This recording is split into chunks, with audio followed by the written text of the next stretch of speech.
Bulchiinsa magaalaa Adaamaatti jala bultiin konfirensii walakkeessa filannoo paartii badhaadhinaa gaggeeffame. Saganticha irrattis kantiibaa magaalaa Adaamaa obbo Haayiluu Jaldee fi itti gaafatamaa paartii badhaadhinaa obbo Ashannaa fi Ajjamaa dabalatee caasaan hooggansa sadarkaan jiran argamaniiru. Itti gaafatamaan waajjira paartii badhaadhinaa magaalaa Adaamaa obbo Ashannaa fi Ajjamaa paartiin badhaadhinaa waggoottan lamaan darbanitti hojii guddaa hojjeteera. Sadarkaa kutaalee magaalaa fi aanaattis konfirensiin paartichaa haala gaariin gaggeeffamuu himanii kan magaalaa haala miidhagaan akka kabajamuuf haaldureen hundi xumurameera jedhan. Paartiin keenya bara kana mootoo waadaa gochaan badhaadhina Itoophiyaatiif jedhuun konfirensii sadarkaa hundeerraa kaasee kutaa magaalaatti xumuree jira. Konfirensii kana keessatti dhimmoonni gurguddoon ilaalamaa turanii jiru jechuudha. Kana keessatti keessumaa paartichi yaadamoota akka waliigalaatti qabatee socho'aa ture keessatti injifannoowwan gurguddaa galmeessee jira. Waltajjiiwwan geggeessaa turre kana keessatti konfirensii geggeeffamaa ture kana keessatti injifannoo keenyaaf beekamtii kan itti kennine raawwii hojii keessattis harcaatiiwwan hojii jiran sirriitti kan adda baafan yeroo itti aanu keessatti hojiiwwan harcaanii hafan sirreessuudhaaf waadaa keenya kan itti haaressinii ta'uunsaa sirriitti hubatamuu danda'utu irra jiraata. Akka waliigalaatti konfirensiin keenya hundeerraa kaasee hanga kutaa magaalaatti geggeeffame bifa ho'aa fi miidhagina qabuun karaa duudhaa uummata keenyaa karaa duudhaa paartii keenyaa calaqqisiisuu danda'uun gaggeeffamee jira. Paartiin kun paartii badhaadhina Itoophiyaa galmaan ga'u ta'uu beekuun namni hunduu ga'ee isarraa eegamu bahuu akka qabus dhaaman. Waadaawwan waggoottan lamaan darban kana keessa uummata keenyaaf galle waadaa yeroo filannoo galle hojii qabatamaadhaan argisiisnee magaala keenya sadarkaa dorgomaa ta'utti geessifnee jirra. Kuni bu'aa paartii keenyaati. Kallattiiwwan akka paartii keenyaatti fudhataman hunda akka magaala keenyaatti miseensi keenya hooggansi keenya fudhatee waan hojjeteef bu'aa milkaa'aa ta'e magaala keenyatti finnee jirra.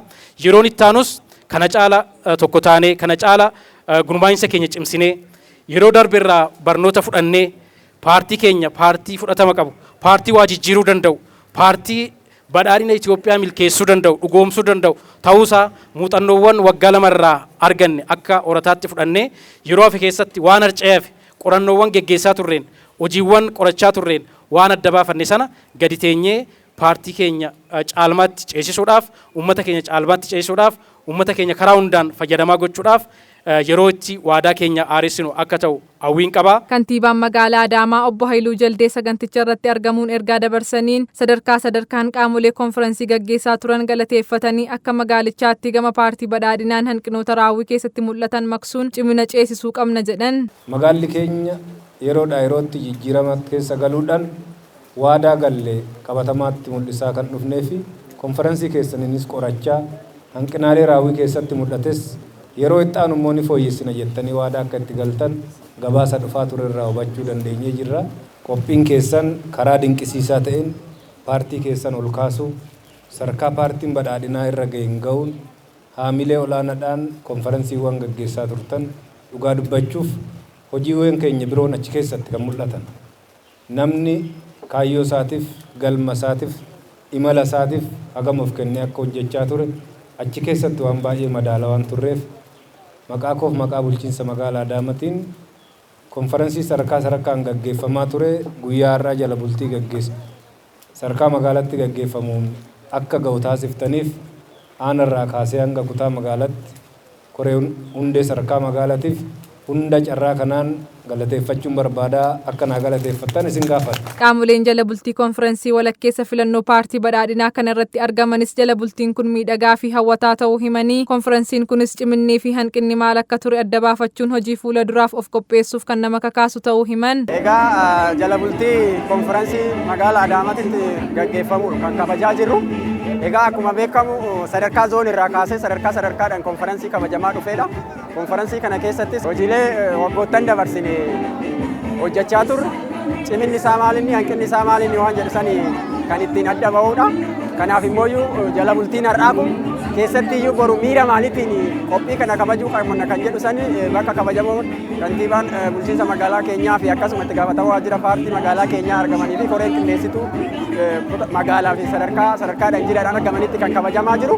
Keessattuu qophiin har'aa kun akkuma argitan dargaggoonni dubartoonni hooggansi sadarkaadhaan jiru jiraattonni magaalaa keenyaa kan miseensa ta'an uffata aadaatiin faayamaniiti kan dhufani. kutaaleen magaalaa hundi isaaniitiyyuu aanaaleen hundi isaaniitiyyuu uffata aadaa garaagaraa halluu garaagaraa qabuun faayamanii kan dhufan waan ta'eef kun immoo qophii boruu kana miira akkamiitiin akka kabajuudhaaf deemaa jiru kan namatti argisiisudha waan ta'eef dhugaa dubbachuudhaaf miira gaarii guddaa kan nu keessatti uumedha. Kanaaf qophii boruu kanaaf sadarkaadhaan miseensi hirmaachuu qabu filatamee jira waan ta'eef isa sadi mooyyuu boru qabannee tokko kan argamnu ta'a. Kanaaf jala bultii baay'ee miidhagaa fi hawwataa ta'edha. Jala bultii koonfiraansii paartii badhaadhinaa keenya akkuma ilaaltan sadarkaa magaalaa guyyaa boruu gaggeeffama. Guyyaa boruu gaggeeffamu kana irratti immoo guyyaa irraa akka aanaatti dargaggeessi jaarmaalee aanaa keenyaa fi hooggansi aanaa keenya waliin taanee uffata aadaa uffachuudhaan karaa miidhagaa ta'een qophii jala bultii boruu kanaaf itti qophoofnee akkaataa amma ilaalaa jirru kanaan sirna dungoo ibsuudhaan kan itti qophaa'aa jiru ta'uu isaati. Kuni jala bultiidha. Guyyaa boruu immoo hawaasa keenya konferansii irratti hirmaatan kan sadarkaa kutaa magaalaatti filataman qabannee karaa miidhagaa fi baay'ee namatti tolu nama hawwatu kabajuudhaaf akkaataa jala bultii kana gaggeessaa jiru ta'uu isaati. Kanarratti argamuu kiyyaan immoo gammachuu guddaa kan nutti dhagahame ta'uu isaati.